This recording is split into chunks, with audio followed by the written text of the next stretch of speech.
Hey, gang. Happy Monday. Bill Sheridan with the Maryland Association of CPAs kicking off the week with another great CPA story for you. Still looking for that elusive why, right behind the work that CPAs do. And here to help me with the search this week is my guest. He is Alan Brickel. Alan is retired after spending most of his career in public accounting. Still does a little bit of work on the side here and there, as so many CPAs do. Sometimes it's hard to completely cut the cord, isn't it? And this profession, it's been good to Alan. There's a bunch of different reasons why Alan has stuck around as long as he has. One, there's something in accounting for every person and personality. Um, Introvert, extrovert, outgoing or not, you've got your place here. And Alan has found his. Two, the respect that comes with those three letters is as strong as ever. And so is the responsibility that comes with working on behalf of something bigger than yourself. And then there's this for newcomers. There are a ton of different options and opportunities to make a living in this profession. Take your pick, right? You'll never be limited. And I'm going to let Alan explain what he means by all of that. Here's Alan Brickel with his How long CPA have you been story. retired? Um, a little over a year now. How do you like it? Um, the first month it took a little getting used to, but I love it now. Yeah, there you You go. get to do what you want to do when you want to do it. Um, a lot of freedom. You don't have the tax season deadlines because Yeah, I worked in public accounting for 47 years, yeah, 47 tax seasons. yeah. So, So, and most of it was with smaller firms, so I've had the whole gamut of working experience yeah, to the remote portion right now that um, most firms have. yep. Because I go down to the office once a week, not once a week, once a month, Uh-huh. and there's hardly anybody there. Okay. All right. Everybody must be remote. Well, yeah, that's the world we live in now. But well, congratulations on the retirement. You've Thank earned it. Hope you continue to enjoy it. But let's go back the other direction now. Think back to when you first were trying to figure out what you wanted to do. What attracted you to accounting in the first place? Well, I think I always liked numbers, Hmm. math in high school and everything. My mom was a self-made controller for automobile dealership. She never went to college, Okay. but she became the controller and then CFO for the owner. Nice. And I worked with her when I was in high school in summers doing bookkeeping back in the old days where it was all manual and Where you had the was this, manual. Alan? This was in Morristown, New Jersey. Okay. Worked for Morristown Ford, and this was the big ledger book.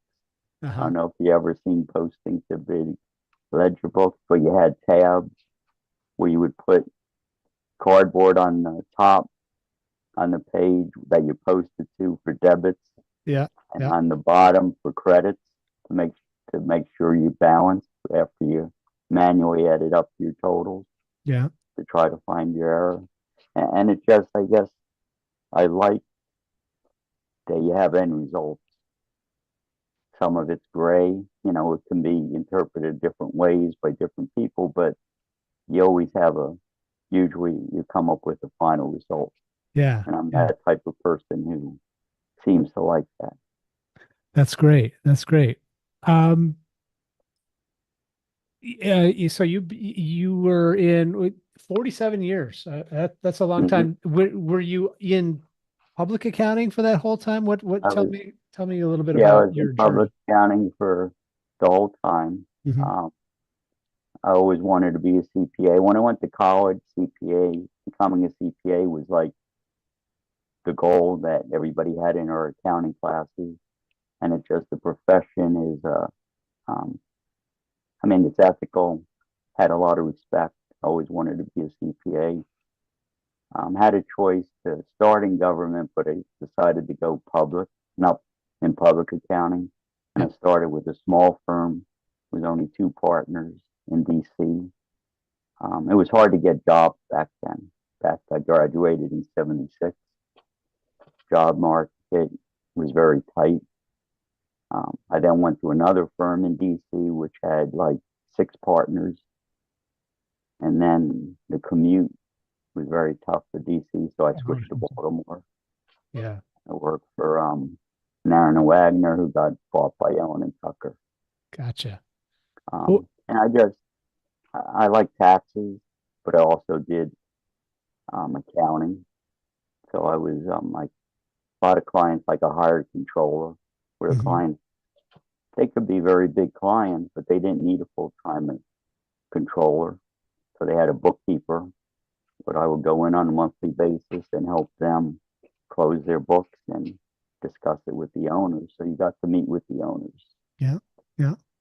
During that time, what did you see as the purpose behind your work? What did you accomplish by doing what you did?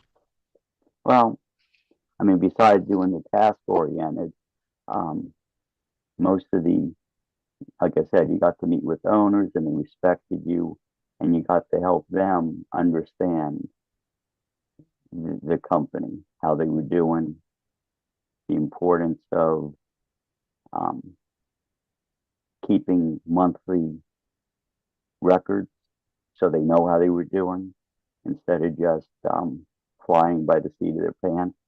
Right. And it's just challenging to um, be able to help somebody.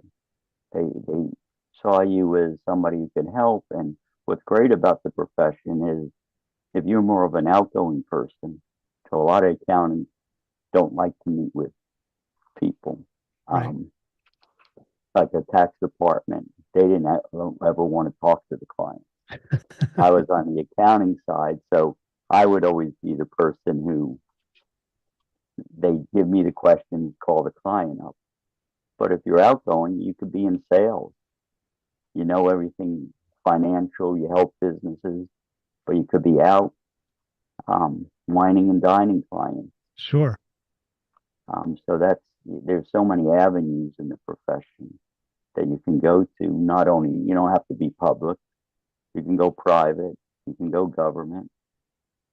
Um, Private may be a little more taxing on a person if it's a small company because the owner can try to make you do stuff that's not ethical, and you have to be an individual who can stand up, maybe lose it, have to leave their job because this owner's livelihood is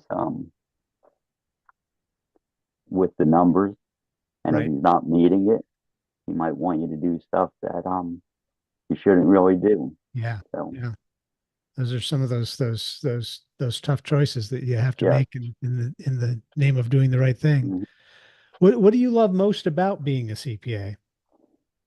Um, Probably just a lot of the respect that I get from individuals, and just since I've leaned, I guess both that I have some tax knowledge, so I clients don't under tax law is so complex, especially on the individual side, can help them understand um, the law plus how they can have tax savings.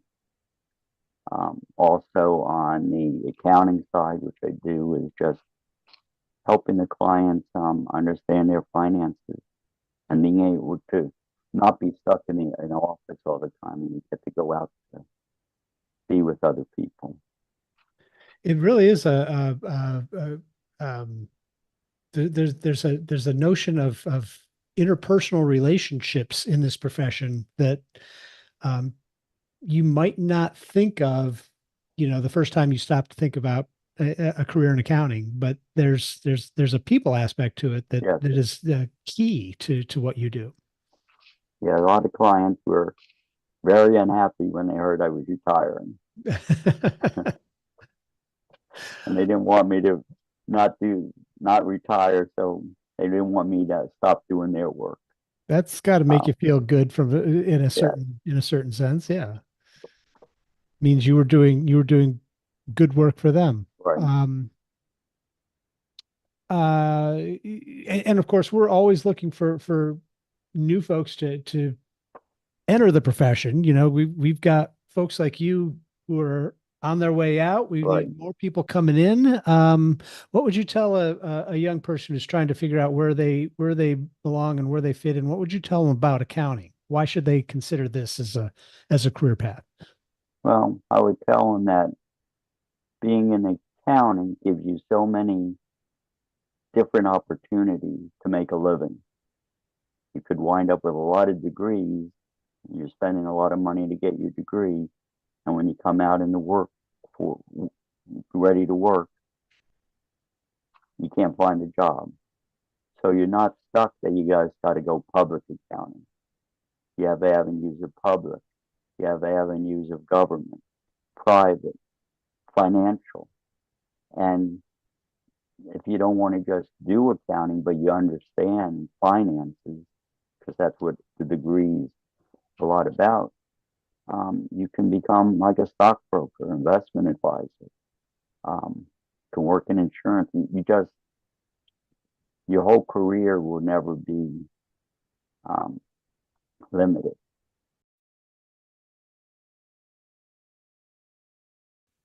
Great stuff there from Alan Brickel. So glad he could take time out of his busy schedule to be with us this week. We want to hear from you as well. So head on over to macpa.org/why when you have a moment and share your story with us as we try to offer a little bit of inspiration maybe to the next generation of accounting and finance professionals. We want to hear what your CPA purpose is as well. And in the meantime, thanks for being here. We will be back again next week. More stories to share then. Until then, have a great week. We'll talk to you again soon. Take care.